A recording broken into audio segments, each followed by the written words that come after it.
안녕하세요. 노선옷을 스시하게 오신 것을 환영합니다. 이번 영상은 삼성동에 있는 스시 유리입니다. 일전에 디너 영상 올린 적이 있는데요. 이번에는 주말에 런치로 다녀왔습니다. 실내는 약 10인 정도 앉을 수 있는데요. 요즘 코로나로 6, 7인 정도만 예약을 받는다고 합니다.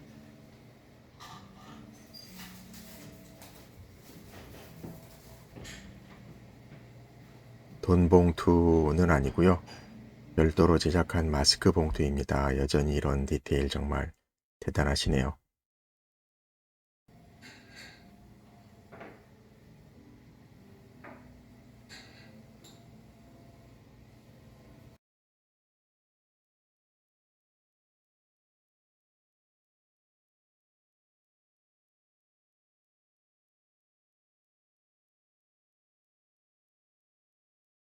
생맥주는 얇은 우수아리 잔에 주는 것은 좋았는데요. 지난번에도 그렇고 다소 좀 거칠게 느껴집니다. 이번에 서버를 맡아주신 김진욱 셰프님이십니다. 원래 손 셰프님이셔야 하는데요. 이날 오전 갑자기 일이 생기셔서 급하게 카운터를 맡게 되었다십니다.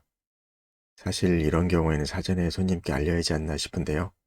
이 부분 다소 좀 아쉽습니다만 뭐 암튼 그래도 셰프님 별일 아니시길 바라며 런치 8만원 시작합니다. 첫 치마미는 가지, 가츠오부시, 보리된장이 올려진 한입거리인데요. 가지는 삶으신 것 같은데 약하게 불량도 나는 것 같습니다. 차완무시의 토핑이 화려합니다. 정알의 독톡 튀는 식감도 좋았고요. 안에 이것저것 심심하지 않게 많이 씹힙니다. 계란 함량도 많았던 것도 좋았습니다. 이 문어조림은 씹히는 감 살짝 있긴 했습니다만 적당히 씹히다가 사라지는 정도였고요. 무엇보다 진득하게 졸이는 소스 향이 씹는 내내 느껴지는 게 좋았습니다. 중합에 매생이까지 들어간 스이모노, 진득한 국물 맛 좋았고요.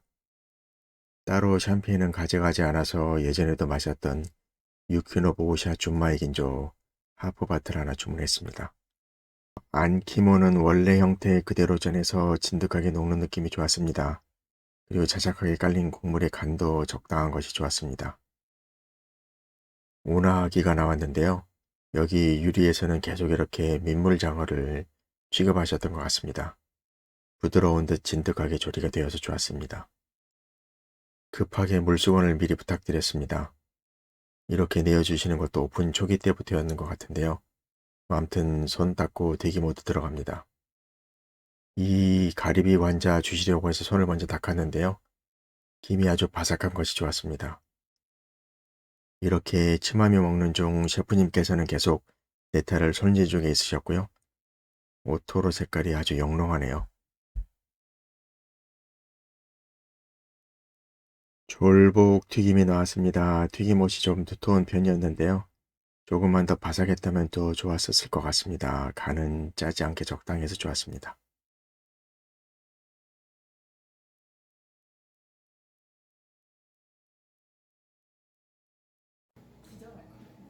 스시 시작하려나 봅니다. 셰프님 스시 주시는 모습 잠시 보시겠습니다.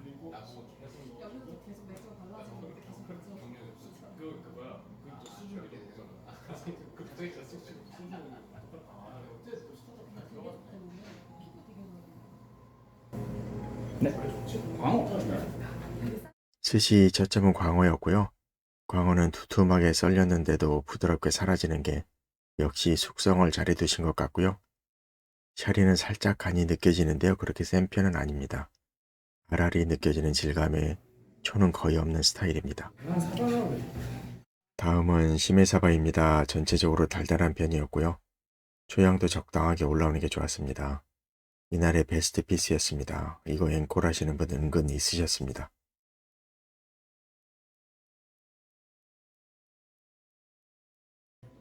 스시 쥐시는 모습 다시 한번 보실까요?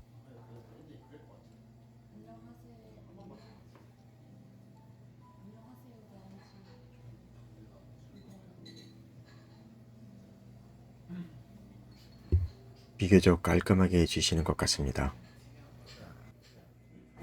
전어. 전어는 일주일 정도 심의를 했다시는데요. 살짝 짠듯했지만 두툼한 살에 씹히는 식감은 좋았습니다. 마늘간장 조림 방어. 방어는 마늘간장에 집계를 한 것이었는데요. 마늘 향이 과하지 않게 나서인지 전체적으로 담백한 느낌이 들어서 좋았습니다.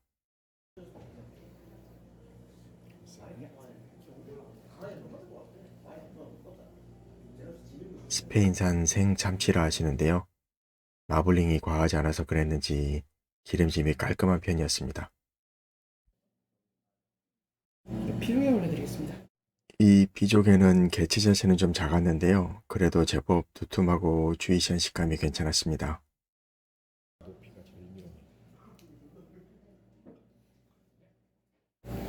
진원합사 앵가합니다. 엔가와는 나부리를 해서 내어주셨는데요. 이게 보통 불질을 하면 기름이 줄줄 흐르는 정도까지 되는데 어째 기름기가 쫙 빠진 듯이 은근 담백해서 좀 특이했습니다. 무언가 별도로 조리를 한 것 같은데요.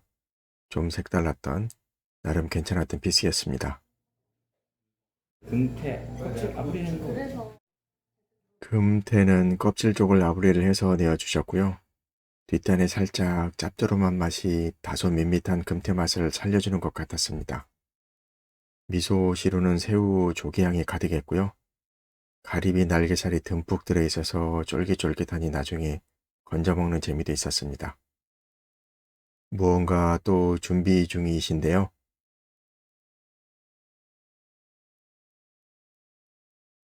탄새우를 올리시는 것 같고요. 오보로로 마무리를 하십니다. 아마에비는 개체가 제법 컸고요. 그래서 더욱더 진득한 식감이 좋았습니다. 우니는 보스턴산이라 하십니다. 요즘 괜찮은 우니를 구하기 쉽지 않다 하시던데요. 이 녀석은 좀 비싼 축에 속하는 편이라고 하십니다. 녹진한 감은 다소 좀 약했지만 그래도 개체 자체로는 굽굽함 없이 질이 좋았던 것 같습니다. 바다장 안 나옵니다. 안하고는 제법 바삭하게 구워내셨는데요. 그래서 식감도 은근 진득했고 또 고소한 맛도 좋았습니다. 이거 앵콜할 뻔했습니다. 새우살과 마 그리고 가리비살 같이 넣어서 구워드렸습니다. 교쿠에는 특이하게 가리비를 넣었다시는데요. 그래서인지 단 쪽보다는 은근 감칠맛이 나는 느낌이었습니다. 이 교쿠도 앵콜 하시는 분 있으셨습니다. 저는 앵콜 스시로 전어를 부탁드렸고요. 마무리는 녹차 아이스크림이 들어간 모나카입니다.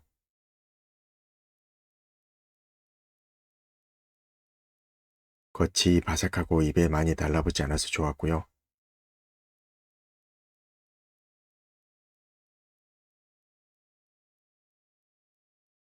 팥도 끝까지 야무지게 챙겨 먹었습니다. 보통 호지차나 말차가 나오는데요. 메리골드 티라는 좀 특이한 차로 챙겨주시는 것도 좀 차별을 두시려는 손 셰프님의 의도인 것 같습니다. 스시 유리 정리해 보겠습니다. 전체적인 가격 정보는 보시면 될 것 같고요. 지난번 디너 방문 때도 그렇고 이번 런치도 생각해보면 특정 재료들이 좀 모자르다거나 하는 것 없이 흰 등푸른 생선들 골고루 잘 나오고 두루두루 상향 평준화된 느낌입니다. 그리고 손 셰프님의 장점이기도 한데요. 이번엔 마스크 봉투까지 직접 주문을 제작할 정도로 디테일한 서비스는 여전히 눈에 띄는 점 플러스가 되겠습니다. 그리고 사실 가격 얘기를 안 할 수가 없는데요. 런치가 8만원인 것은 주변에 선택지가 은근히 있습니다. 그런데 14만원의 디너로는 전반적인 퀄리티를 생각했을 때 꽤 경쟁력이 있어 보입니다. 그래서 런치의 경우에는 중요한 분의 접대나 또 연인들의 데이트 코스로 충분히 괜찮은 선택지가 될 것 같습니다만 제 개인적으로는 디너 때 방문지로 유리를 떠올리지 않을까 싶습니다. 영상 이렇게 마치고요. 지난번 유리 디너 방문 영상하고 손 셰프님을 처음 뵈었던 스시 산원의 최근 방문 영상도 같이 봐주시면 감사하겠습니다.